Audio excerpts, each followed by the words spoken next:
Hello everyone, myself Pinky और मैं आप सभी का स्वागत करती हूँ अड्डा 24/7 पर। हाल फिलहाल में हमने बहुत सारे क्लाइमेट डिजास्टर्स फेस किए हैं, चाहे वो पाकिस्तान की फ्लड्स हो या फिर यूरोप के हॉटेस्ट समर्स। इसी कॉन्टेक्स्ट में ग्रुप लीडर्स या फिर आप बोल सकते हो वर्ल्ड लेवल पे सारे बड़े बड़े लीडर्स जो हैं वो मिले हैं ये डिस्कस करने के लिए कि इस क्लाइमेट इमरजेंसी को हम कैसे सॉल्व कर सकते हैं, कैसे टैकल कर सकते हैं। ठीक है, उसी के रिगार्डिंग आज हम सब कुछ पढ़ने वाले हैं।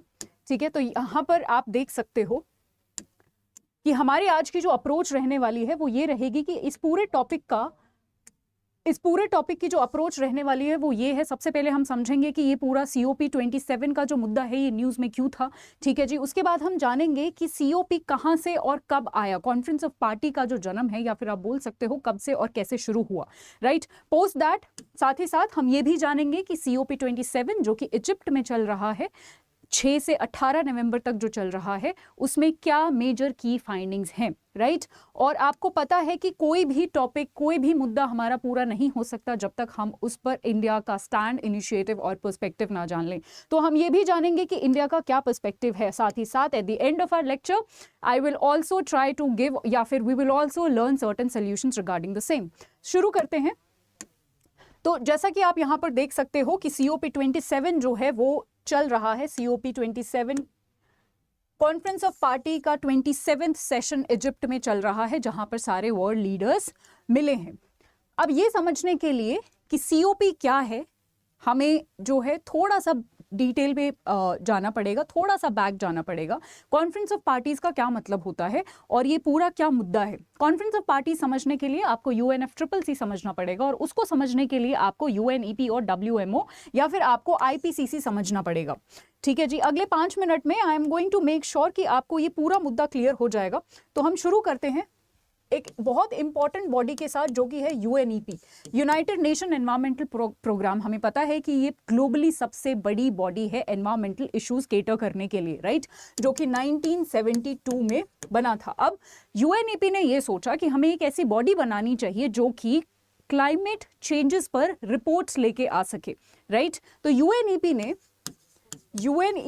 WMO which is World Meteorological Organization के साथ मिलकर एक बॉडी बनाई जिस बॉडी को आज हम जानते हैं IPCC, inter governmental panel on climate change. Right, ये जो बॉडी है ये एक नॉन साइंटिफिक बॉडी है। इसका मतलब ये है कि ये ग्राउंड लेवल पे काम नहीं करती, बल्कि ये क्या करती है कि अलग अलग देशों के साइंटिस्ट से बोलती है कि आपके देश में जो भी एनवायरमेंटल कंडीशंस हैं उस पर आप रिपोर्ट बनाइए और वो रिपोर्ट हमें सेंड करिए। अब सारी जब रिपोर्ट्स आ जाती हैं उनको इकट्ठा करके उनके बेसिस पर ये एक फाइनल रिपोर्ट बनाती हैं जिस रिपोर्ट को हम बोलते हैं असेसमेंट रिपोर्ट। राइट, तो आपको ये याद रखना है कि असेसमेंट रिपोर्ट या फिर AR जो है इज रिलेटेड टू IPCC। ठीक है जी, अब इस AR या फिर असेसमेंट रिपोर्ट जो ये पहली बार आई थी, फर्स्ट असेसमेंट रिपोर्ट जब आई थी, let me just show you this. Assessment reports हमारी आने लगी। राइट, और जो पहली असेसमेंट रिपोर्ट आई थी उस असेसमेंट रिपोर्ट ने ये बोला कि क्लाइमेट चेंज टैकल करने की हमें बहुत ज़्यादा आवश्यकता या ज़रूरत है। और उसी को मद्देनज़र रखते हुए हमने एक बहुत इंपॉर्टेंट समिट कंडक्ट किया जिसको हम फेमसली रियो अर्थ समिट के नाम से जानते हैं। राइट, या फिर UNCED के नाम से भी जानते हैं, which is United nation conference on environment and development. अब इस पूरे समिट के जो कि 1992 में हुआ था, इस पूरे समिट के कुछ आउटकम्स थे। सबसे पहला आउटकम था agenda 21। Agenda 21 basically sustainable development के लिए बनाया गया था या फिर लाया गया था और ये एक नॉन बाइंडिंग बेसिकली अग्रीमेंट था। राइट, उसके बाद रियो डिक्लेरेशन और फॉरेस्ट प्रिंसिपल्स भी इसमें बताए गए। उसके साथ साथ CBD मतलब कन्वेंशन ऑन बायोलॉजिकल डाइवर्सिटी भी इसका एक आउटकम था, इस रियो अर्थ समिट का एक आउटकम था। तो अगर आपसे ये पूछ लिया जाता है CBD किसका आउटकम है, तो रियो अर्थ समिट का ये आउटकम है। राइट, CBD किस लिए बनाया गया था, ताकि जितने भी बायोलॉजिकल डाइवर्सिटी है उनको हम कंजर्व कर सके और जितने भी हमारे पास जेनेटिक रिसोर्सेज हैं उनसे हमें जो भी फायदा हो रहा है उनको हम फेयरली और इक्विटेबली डिस्ट्रीब्यूट कर सके। Right, after that we have UNCCD जो कि रियो का एक और आउटकम था, मतलब United Nation Convention to Combat Desertification या फिर मरुस्थलीकरण, राइट। उसके बाद जो सबसे इंपॉर्टेंट है वो है UNFCCC, जो कि आज के हमारे लेक्चर में सबसे इंपॉर्टेंट है, क्योंकि UNFCCC से ही निकला है हमारा कॉन्फ्रेंस ऑफ पार्टीज या COPs, राइट। तो UNFCCC मतलब United nation framework convention on climate change, जिससे बेसिकली हमारे COPs होना शुरू हुए हैं। UNFCCC से ही कॉन्फ्रेंस ऑफ पार्टीज होना शुरू हुए हैं, ठीक है जी। तो अब आपको ये पूरा हिस्टोरिकल बैकग्राउंड इसका आई एम श्योर समझ आ गया होगा, सारे कनेक्शन समझ आ गए होंगे सारी बॉडीज के बीच में, राइट। तो जो पहला समिट हुआ था COP का या फिर पहला सेशन हुआ था वो बर्लिन में हुआ था 1995 में, जर्मनी में, राइट। उसके बाद जो एक और सेशन आपको याद रखना है वो है COP26, जो कि पिछले साल हुआ था और काफी न्यूज में रहा था इंडियन पर्सपेक्टिव से भी, क्योंकि हमने वहां पर 5 प्रोमिसेस किए थे जो कि बहुत बड़े प्रोमिसेस थे कि हमें आने वाले सालों में क्या कुछ अचीव करना है, कब तक हमें नेट जीरो बनना है वगैरह वगैरह, जो हम थोड़ी देर बाद देखेंगे। पर आपको ये दोनों चीजें जरूर याद रखनी है। COP1 which was conducted in or which was held in Berlin, and COP26 जो कि ग्लासगो में हुआ, ठीक है, जो कि ग्लासगो में हुआ, Glasgow UK, United kingdoms, right. उसके बाद अब हम क्योंकि COP का पूरा हिस्टोरिकल बैकग्राउंड समझ चुके हैं, COP1 देख चुके हैं, COP26 देख चुके हैं, अब बात करते हैं जो अभी प्रेजेंटली मीटिंग चल रही है 6 से 18 नवंबर के बीच में, जिसको हमने COP27 बोला है। इसके कुछ की फाइंडिंग्स देख लेते हैं। इसमें सबसे पहला जिक्र हुआ है ग्लोबल वार्मिंग का, और इसके की फाइंडिंग्स ने बताया है कि ग्लोबल वार्मिंग जो है वो काफ़ी ज़्यादा बढ़ चुकी है, ऑलरेडी 1.1 डिग्री सेल्सियस को टच कर चुकी है, और एक्सट्रीम वेदर इवेंट्स जो हैं हम फेस करने लग रहे हैं पूरे, अगर हम ग्लोब की बात करें तो। देन थर्ड जो फाइंडिंग है that is 2.8 degrees by the end of this century, ये इन्होंने प्रेडिक्ट किया है।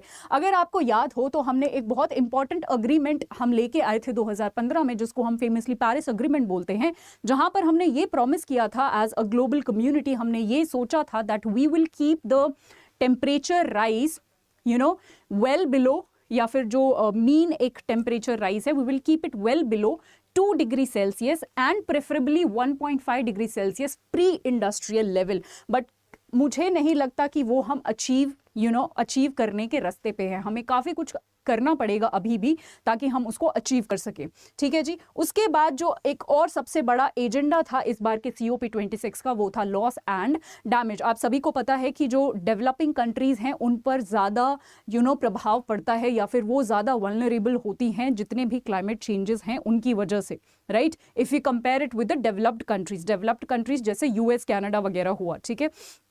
तो जो डेवलपिंग कंट्रीज हैं वो ये कहती हैं डेवलप्ड कंट्रीज को कि आप हमें कॉम्पनसेट करिए, क्योंकि देखिए पोल्यूट तो आप कर रहे हैं और फेस हमें ज़्यादा करना पड़ रहा है, तो आप हमें कॉम्पनसेट करिए। ये कॉम्पनसेशन की बात एक बार पहले भी की गई थी COP17 में, कॉन्फ्रेंस ऑफ पार्टी 17 में, जहां पर डेवलप्ड कंट्रीज ने ये प्रॉमिस किया था कि वो हर साल डेवलपिंग कंट्रीज को $100 बिलियन देने वाले हैं। हालांकि वो प्रॉमिस अचीव नहीं हो पाया, वो एक अलग बात है, और अभी भी हमें ये देखना है कि ये किस तरीके से ये प्रॉमिसेस अचीव होते हैं, ठीक है जी। चलिए आगे बढ़ते हैं, और यहाँ पर सबसे इंपॉर्टेंट क्वेश्चन कि अब ये हमें समझ आ गया है कि क्लाइमेट चेंज कितना ज़्यादा हो रहा है या फिर कितना एक्सट्रीम चीज़ों की तरफ हम बढ़ रहे हैं, तो हम इसको टैकल कैसे कर सकते हैं। टैकल करने से पहले हमें ये समझना पड़ेगा कि वो कौन सी कंट्रीज़ हैं जो ज़्यादा इस चीज़ को, क्लाइमेट चेंज को कॉन्ट्रीब्यूट कर रही हैं या फिर पोल्यूट कर रही हैं, राइट। उसके लिए मैं आपको G20 कंट्रीज़ के बारे में बताना चाहती हूँ। G20 countries is a group of country which contributes to 70% of the global carbon emission, और इसमें से भी 2 ऐसी कंट्रीज़ हैं जो सबसे ज़्यादा कंट्रीब्यूट करती हैं when it comes to carbon emission. First is United States, second is Canada. US और कनाडा सबसे ज़्यादा कंट्रीब्यूट करते हैं। हालांकि इन्होंने काफ़ी सारे स्टेप्स उठाए हैं जिनकी वजह से अगर आप US की बात करो तो उनका जो पर कैपिटा या फिर आप बोल सकते हो जो कार्बन एमिशंस है वो कम हुआ है फ्रॉम 20 to 14.6 टन्स, बट फिर भी it is the highest emissions, right. उसके बाद अगर हम चाइना की बात करें तो उन्होंने भी काफ़ी कमिटमेंट्स करी हैं कि वो नेट जीरो अचीव कर लेंगे बाय 2060, राइट। अब हम बात कर लेते हैं कि इंडिया के क्या कमिटमेंट्स है। जैसा कि मैंने आपको बताया COP26 काफ़ी इंपॉर्टेंट मीटिंग रही है पिछले साल, जिसमें हमने 5 वादे करे थे, 5 हमने प्रोमिस किए थे, जिनको हमने फेमसली पंचामृत का नाम दिया था, ठीक है जी। फर्स्ट जो हमने प्रॉमिस किया था वो ये किया था कि we will reach non fossil energy capacity to 500 gigawatt by 2030 2030 तक हम जो है 500 गीगावाट की non fossil energy capacity achieve कर लेंगे। उसके बाद हम जो सेकंड प्रॉमिस था वो ये था कि जितना भी हमारा एनर्जी कंजम्पशन है उसका 50% एनर्जी कंजम्पशन हम रिन्यूएबल सोर्सेस से करना शुरू कर देंगे 2030 के बाद। ठीक है जी। उसके बाद वी ऑल्सो प्रॉमिस्ड कि हम अपना कार्बन एमिशन जो है उसको रिड्यूस करेंगे 1 बिलियन, या आप बोल सकते हो कार्बन एमिशंस को हम रिड्यूस करेंगे 2030 तक। उसके बाद कार्बन इंटेंसिटी को भी हमने रिड्यूस करने की बात कही 45% तक।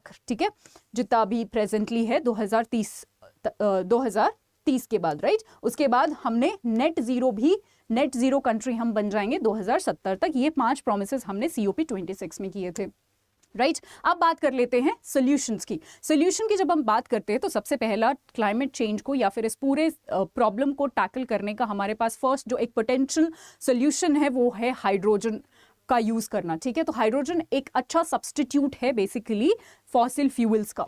उसके बाद हम बात करते हैं बहुत सारे कंट्रीज का भी हम एग्जाम्पल ले सकते हैं, बहुत सारे यूरोपियन कंट्रीज का भी, EU का या फिर group of countries, European Union जिसको हम बोलते हैं, जिन्होंने अभी recently they have what exactly they did, EU to phase out new combustion engine cars by 2035। तो ये कुछ एग्जाम्पल्स देख सकते हैं जिनसे जो हम भी यूज कर सकते हैं या फिर कोई भी एक वर्ल्ड लेवल पे कोई भी ऑप्ट कर सकता है ताकि एक कहीं ना कहीं क्लाइमेट चेंज को टैकल किया जा सके। उसके बाद हम टैक्स को भी कम कर सकते हैं उन गुड्स के लिए जिनके प्रोडक्शन में कम कार्बन एमिट होता है। ठीक है जी, तो ये भी एक प्रोबेबल सोल्यूशन हो सकता है, राइट।